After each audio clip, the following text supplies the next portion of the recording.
Hi guys, welcome to the 14th video of Chess Eddie, and in this video we'll be talking about the chess coordinates.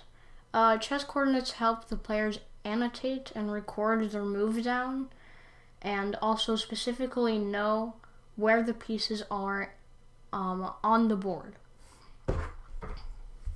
So right here I've got a score sheet for the for writing down moves, and I will explain to you how to write them down, and I will also show you some examples of chess notation, like how to write check, how to promote, how to take a piece, and how to castle, those type of things. So right now I'm gonna be right back with a normal chessboard setup, and so yeah, I'll be right back. Alright, so I'm back with the starting position of the chessboard, and so now I will just go over a short game with you. So let's say white plays e4, sorry. e4. Right over here, so you can see E over here and 4 over here. So I forgot to mention this, but the chessboard starts with A over here, B, C, D, E, F, G, H, and it goes up 1, 2, 3, 4, 5, 6, 7, 8. So there's a total of 64 squares on the chessboard. So now that white has played e4, white will go ahead and write down e4 on his paper, like this, e4. And then black, let's say black will then play e5 because, again, of the E, and then 1, 2, 3, 4, 5 spaces up. Then black will write e5 on his side. So now, as you notice, there are 2 columns for white and black, and there are for 2 moves, 1 move for white and 1 move for black is considered 1 move on the chess notation sheet, like this. So then after these 2, then it goes back up over here, and then it is separated by these so it goes like 1, 2, 3, 4, 5, 6, 7, 8, 9, 10, etc. And then once, so there's different types of sheets, but mine goes to 25 to the bottom row, and then it goes up to 26 on the other 2 columns for white and black to 26, and then it goes down back again. And then there's a back side too for you to write more moves down. So yeah, so that's the basics of the chess notation sheet. So now we can continue forward with the game. And now let's say if knight f3, so knight f3, white will now write down knight f3 on the paper, like so, over here. And let's say black plays knight c6, and knight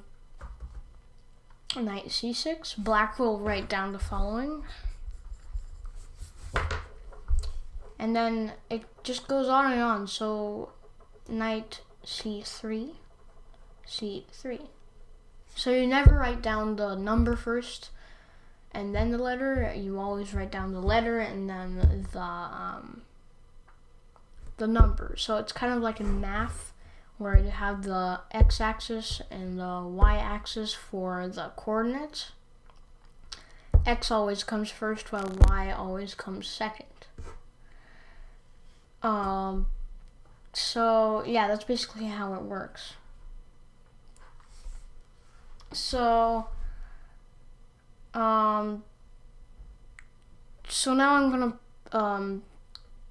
continue with the game here, and knight c3. So white will write down the following, and then the game just continues like this: knight f6.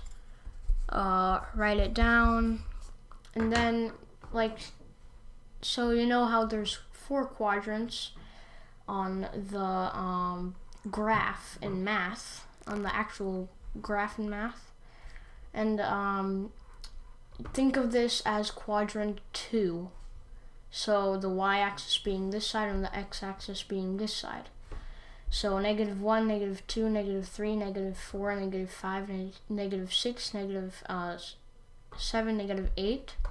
But it's actually on the opposite side because A comes first, then H. And then positives 1, 2, 3, 4, 5, 6, 7, 8. So yeah, as I said before, X comes first, then the y-axis. And yeah, so the game will continue on, and without writing it down, I can just continue with the game. So I'm just going to show you part of the game right now. Right here, and now that we've got to this point, if white wants to take the bishop over here,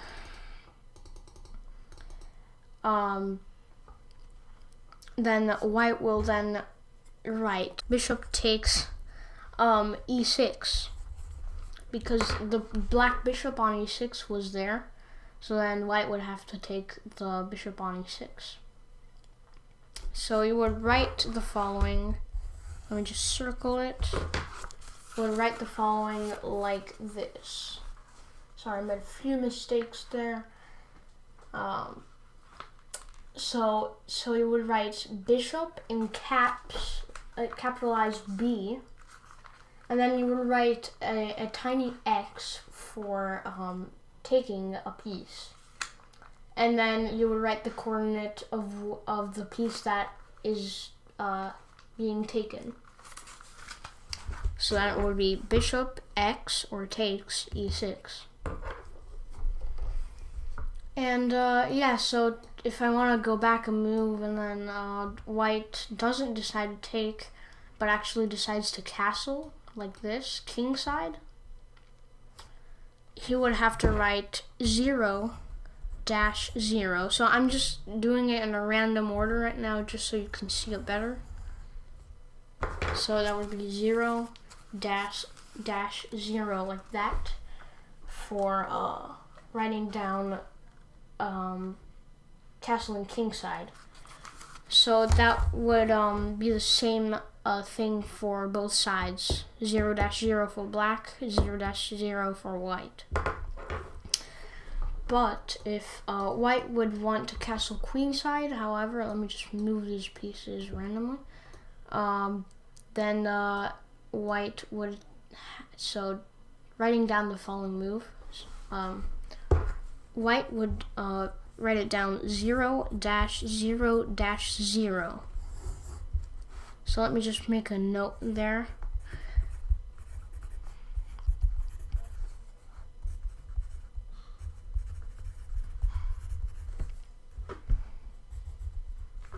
So the 0-0, as you can remember, you can pause the video so you can write this down. 0-0 is the kingside way to do it. Kingside way. So as you can see here. And then the 0-0-0 is the queenside way to do it, as you can see.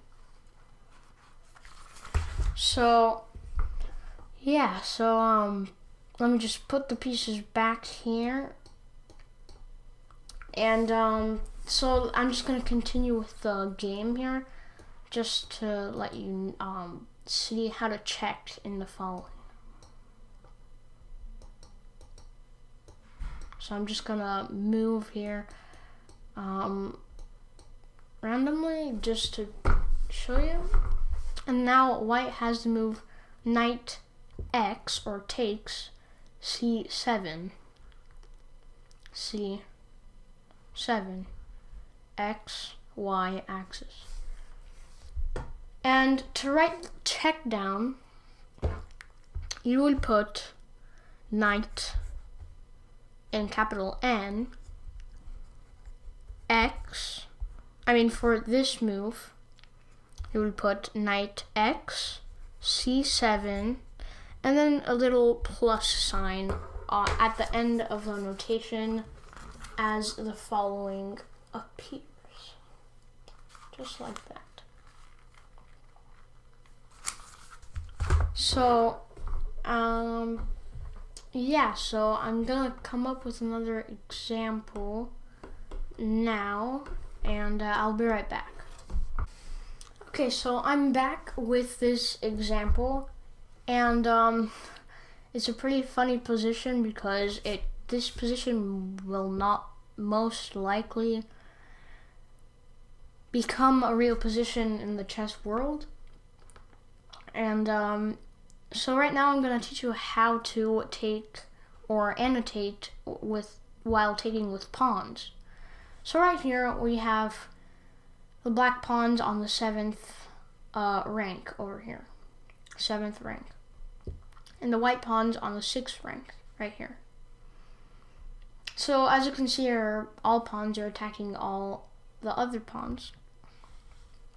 And let's say that white plays pawn takes G7. So to write down this following move, let me show it to you.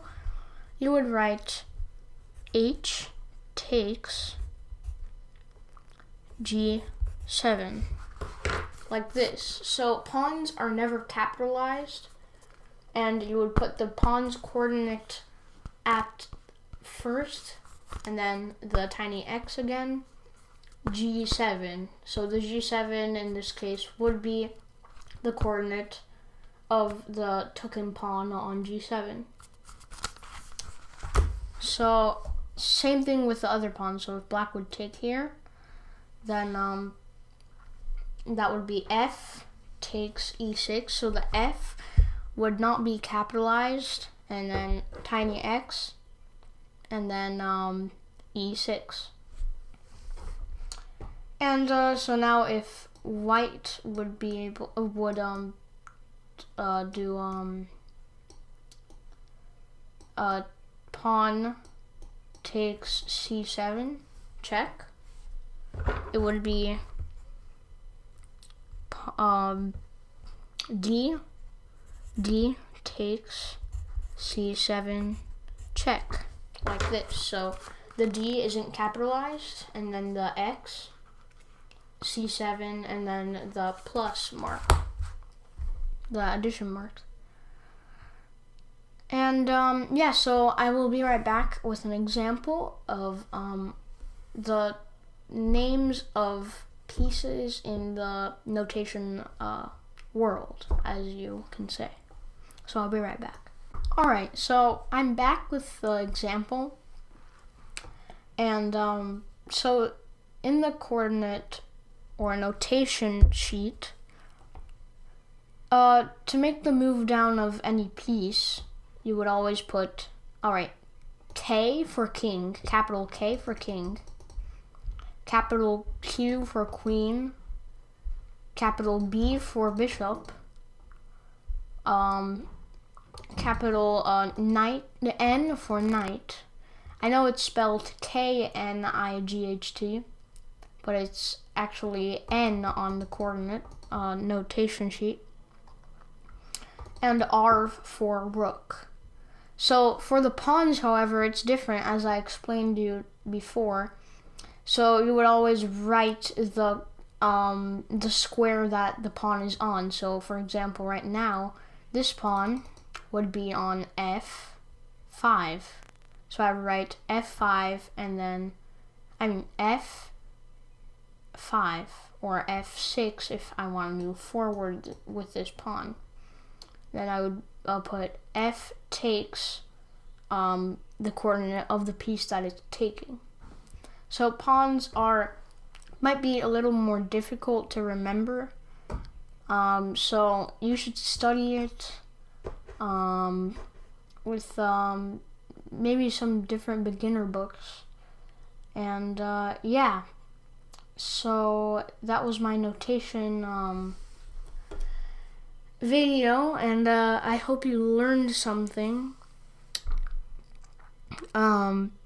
This one was a little bit more complicated, and I hope you still got a bit of it.